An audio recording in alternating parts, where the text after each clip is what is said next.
এবার গরমকে পিছনে ফেলে দ্রুত গতিতে এগিয়ে আসছে ভারী বৃষ্টি। গত কয়েকদিন ধরে অসাদিসা গরম থাকলেও এবার কিন্তু আবহাওয়ার পরিবর্তন ঘটতে চলেছে বাংলার বুকে। কিন্তু ঠিক কোন এলাকায় আবহাওয়ার পরিবর্তন ঘটবে এবং কোন দিকেই বা ভারী বৃষ্টি হবে তা নিয়ে এই ভিডিওতে আপনাদেরকে বিস্তারিতভাবে জানিয়ে দেব। আপনি ভিডিওটি অবশ্যই শেষ পর্যন্ত দেখবেন।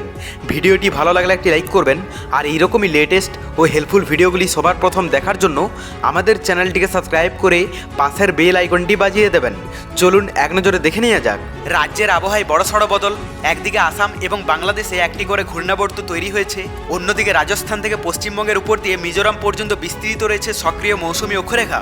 এর জেরে আগামী কয়েকদিন উত্তর ও দক্ষিণবঙ্গ দুই প্রান্তেই দফায় দফায় বজ্র বিদ্যুৎ সহ ঝড় বৃষ্টির পূর্বাভাস দিয়েছে আবহাওয়া দপ্তর। মঙ্গলবার থেকে বৃহস্পতিবার বৃষ্টির দাপট কিছুটা কমলেও দার্জিলিং, কালিম্পং, আলিপুরদুয়ার, জলপাইগুড়ি ও কোচবিহারে বিক্ষিপ্তভাবে ভারী বৃষ্টি হতে পারে। বাকি জেলাগুলিতে হালকা থেকে মাঝারি বৃষ্টির সম্ভাবনা রয়েছে। দক্ষিণবঙ্গে মঙ্গলবার পর্যন্ত ভারী বৃষ্টির পূর্বাভাস আছে, তবে বাকি জেলাগুলিতে হালকা থেকে মাঝারি বৃষ্টির পাশাপাশি 30 থেকে 40 কিলোমিটার গতিবেগে দমকা ঝড়ো হাওয়া বইতে পারে। আপাতত 5 দিন কলকাতার জন্য কোনো বড় সতর্কবার্তা নেই। রথযাত্রার দিন এবং তার পরের দিন কলকাতায় বৃষ্টির পরিমাণ কিছুটা বাড়বে।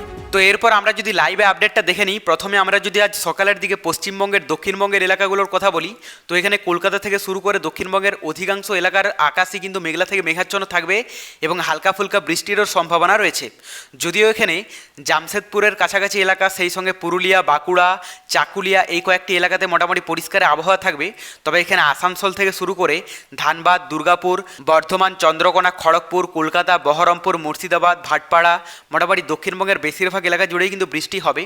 আর উত্তরবঙ্গের যদি আপডেটটা দেখা যায়, দার্জিলিং থেকে শুরু করে কালিম্পং, কার্শিয়ং, জলপাইগুড়ি, আলিপুরদুয়ার, কোচবিহারে গত কয়েকদিনের মতো আজও কিন্তু বৃষ্টির সম্ভাবনা রয়েছে। হালকা থেকে মাঝারি এবং ভারী বৃষ্টি দেখতে পাওয়া যাবে। বাংলাদেশের কথায় আমরা যদি চলে আসি, তো এখানে সমুদ্র উপকূলবর্তী এলাকাগুলোতে ইফেক্ট পড়তে দেখতে পাওয়া যাচ্ছে। যদিও গত কয়েকদিনের মতো সমুদ্র উপকূলবর্তী এলাকাগুলোতে ভারী বৃষ্টির সম্ভাবনা নেই, তার মধ্যে এখানে পরিষ্কার আবহাওয়া থাকবে চট্টগ্রাম, ফটিকছড়ি, মানিকছড়ি, মহেশখালী, কক্সবাজার, টেকনাফে।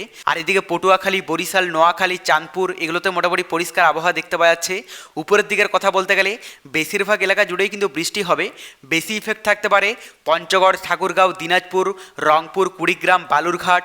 এরপর আমরা দুপুরের দিকে আপডেটটাও দেখে নেব। তো দক্ষিণবঙ্গের কথা বলতে গেলে সকালের দিকটাতে 50% এলাকার আবহাওয়াতে বৃষ্টির সম্ভাবনা থাকলেও দুপুর থেকে বিকেলের মধ্যে অধিকাংশ এলাকা জুড়েই কিন্তু বৃষ্টি দেখতে পাওয়া যাচ্ছে। যদিও ভারী বৃষ্টির সম্ভাবনা কলকাতার কাছাকাছি এলাকাগুলো ছাড়া বেশিরভাগ এলাকা জুড়েই কিন্তু থাকবে না। হালকা থেকে মাঝারি বৃষ্টি হবে বেশিরভাগ এলাকা জুড়ে। আর এদিকে পুরুলিয়া, জামশেদপুরে মোটামুটি পরিষ্কার আবহাওয়া থাকবে দুপুর থেকে বিকেলের মধ্যে।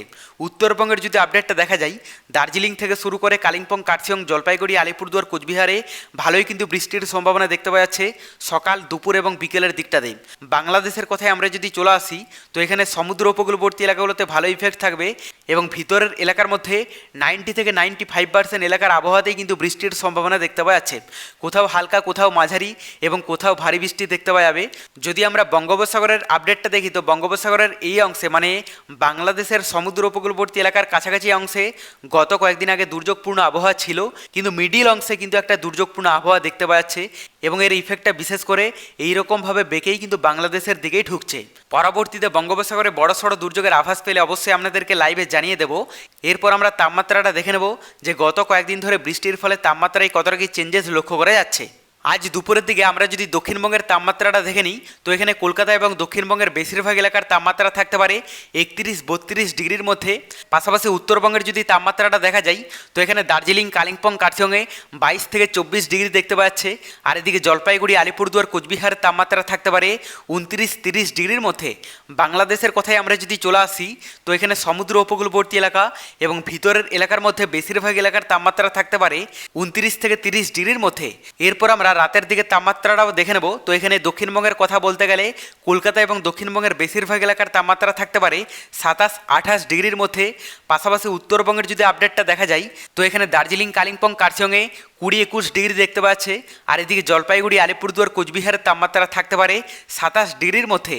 বাংলাদেশের কথায় আমরা যদি চলে আসি, সমুদ্র উপকূলবর্তী এলাকা এবং ভিতরের এলাকার মধ্যে বেশিরভাগ এলাকার তাপমাত্রা থাকতে পারে 26 ডিগ্রি থেকে শুরু করে 27-28 ডিগ্রি পর্যন্ত।